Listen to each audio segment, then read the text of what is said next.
តែនៅពីក្រោយវាំងនងខ្មៅនៃការជាប់ឆ្នោតរបស់លោកអានុទីនគឺជាស្ដេចថៃរាមាទី10ឬក៏យ៉ាងណាខណៈដែលប្រជាជនថៃក៏ដូចជាក្រុមនិស្សិតរបស់ថៃបានតវ៉ាឲ្យរាប់សន្លឹកឆ្នោតសារជាថ្មីបន្ទាប់ពីពួកគេត្រូវបានរារាំងមិនឲ្យតាមដាននៃការរាប់សន្លឹកឆ្នោតនិងកាមេរ៉ាសុវត្ថិភាពត្រូវបានរាយការណ៍ថាក៏ត្រូវបានបិទដែរសូមបញ្ជាក់ផងដែរថាការជាប់ឆ្នោតរបស់លោកអានុទីនត្រូវបានអ្នកវិភាគនៅក្នុងស្រុកថៃ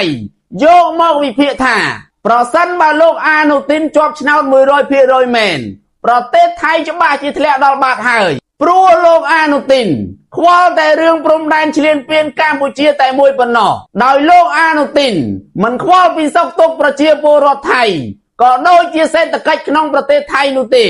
បើដោយសម្ដីអ្នកវិភាគនៅក្នុងស្រុកថៃពិតមែនប្រទេសថៃច្បាស់ជារលាយនៅក្នុងដៃលោកអានុទីនជាក់ជាមិនខានឡើយ